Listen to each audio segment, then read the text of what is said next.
ଆପଣ ଦେଖନ୍ତୁ ତାଙ୍କର ଇତିହାସ ଦେଖିବେ। ସେ ଯେବେଠୁ ହାରିଲେନି ସରକାରରୁ ନବୀନ ବାବୁ, ସେ ସବୁ ତାଙ୍କର ସାଂସଦ ଯେ ଅସାମାଜିକ ସାଂସଦ ମୁଁ କହିଛି, ସେ ତାଙ୍କ ମାଧ୍ୟମରେ ବିଭିନ୍ନ ପ୍ରକାର ଲୋକମାନଙ୍କ ମାଇଣ୍ଡକୁ ଡାଇଭର୍ଟ କରିବା ପାଇଁ ଏ ଗୋଟେ ବ୍ଲେମ୍ ଗୋଟେ ଆପଣ ଦେଖିବେ। ସେ ରୋଡ଼ରେ ଯେଉଁ ହେଉଛି ତ୍ରିଶୂଳିଆ ଟୁ ବାଲିକୁଦା ରୋଡ଼ରେ ଆକ୍ସିଡେଣ୍ଟ ଯେଉଁ ହେଇଥିଲା, ଯେତିକ ହେଭି ଭେହିକିଲ୍ ସିଟି ଭିତରକୁ ଏଣ୍ଟ୍ରି କରାଯାଏନି, ସେଇ ରୋଡ଼ ବାଟେ ହିଁ ବାଇପାସ୍ କରାଯାଇଥାଏ।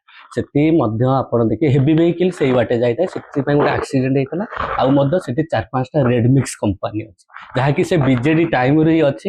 ମୁଁ ମଧ୍ୟ ସେ ଆକ୍ସିଡେଣ୍ଟ ପରେ ମଧ୍ୟ ଜିଲ୍ଲାପାଳକୁ କହିଥିଲି, ଜିଲ୍ଲାପାଳ ମଧ୍ୟ ସେ ରେଡ୍ ମିକ୍ସ କମ୍ପାନୀ ଭେହିକିଲ୍କୁ ବନ୍ଦ କରିଛନ୍ତି ଡେ ଟାଇମ୍ରେ, ତାଙ୍କ ନୋଟିସ୍ କରିଛନ୍ତି। ଆଉ ସେ ରୋଡ଼କୁ ମଧ୍ୟ 4-ୱେ ରୋଡ଼ ପାଇଁ R&B ଆପ୍ରୁଭାଲ କରାଇ ଦେଇଛି। ଆଉ ଯେଉଁ ପଇସା ମୁଁ ଯେଉଁ ମାଆକୁ ଯାଚୁଥିଲି, ସେ କମ୍ପେନସେସନ୍, କାହିଁକିନା ସେ ଡେଡ୍ ବଡି ରଖିଥିଲେ, କମ୍ପେନସେସନ୍ ଡିମାଣ୍ଡ କରିଥିଲେ। ଜିଲ୍ଲାପାଳ ମଧ୍ୟ ରେଡ୍ କ୍ରସରୁ ପଇସା ଦେଇଥିଲେ, ମୁଁ ମଧ୍ୟ 50,000 ଦେଇଥିଲି, ଯାହାକି ଡେଡ୍ ବଡିକି ସଂସ୍କାର କରିବା ପାଇଁ ସେ ମାଆଙ୍କୁ ଦିଆଯାଇଥିଲା। ଯେହେତୁ ତାଙ୍କର ଲୋକାଲ ଲୋକ ସେଠି ଦାବି କରୁଥିଲେ ଯେ ଆମକୁ କମ୍ପେନସେସନ୍ ଦିଅନ୍ତୁ, ସେଥିପାଇଁ ଆମେ ବାଧ୍ୟତାମୂଳକ ହେଇ ଦେଇଥିଲୁ। ସେଥିପାଇଁ ତାକୁ ଡାଇଭର୍ଟ କରିବା ପାଇଁ ଯେଉଁ ପ୍ରୟାସ କରୁଛନ୍ତି ନବୀନ ବାବୁ, ସେ ବୁଝିଯିବା କଥା। ଏଇଭଳି ବ୍ଲେମ୍ କଲେ ତାଙ୍କ ଭାବମୂର୍ତ୍ତି ଉପରେ କ୍ୱେଶ୍ଚିନ୍ ମାର୍କ ପଡ଼ୁଛି ଯେ ଜଷ୍ଟିସ୍ ଟ୍ରୁଥ୍ ଉପରେ ଚାଲନ୍ତୁ, ଯେ ଇଆଡ଼ୁ ସିଆଡ଼ୁ କହିକିନି ଯେ ଅସାମାଜିକ କଥାକୁ ସେଇଟାକୁ କରୁଛନ୍ତି। ବ୍ୟକ୍ତି ତାଙ୍କ ସାଂସଦ ଅସାମାଜିକ ସାଂସଦକୁ ଦେଖିବେ ପ୍ରତି ଇନସିଡେଣ୍ଟକୁ ସେ ଫଲ୍ସ ଆଲିଗେସନ୍ କରୁଛନ୍ତି।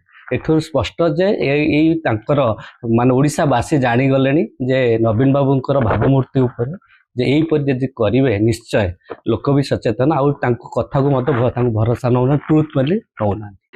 ସେମାନେ ମୋ ନିଜ ଫଣ୍ଡରୁ, ମୋ ସାଲାରୀରୁ, ML ସାଲାରୀରୁ ନିଜେ ଦେଇଥିଲି। ସେ ଦେଖନ୍ତୁ ଆପଣଙ୍କୁ ଡାଇଭର୍ଟ କରିବା ପାଇଁ ଅପୋଜିସନ୍ କ'ଣ କରିବେ, ଟ୍ରୁଥ୍ ତ କହିବେନି ନା, ଏ ଗୋଟେ ବ୍ଲେମ୍ କରିବାର ପ୍ରୟାସ କରୁ।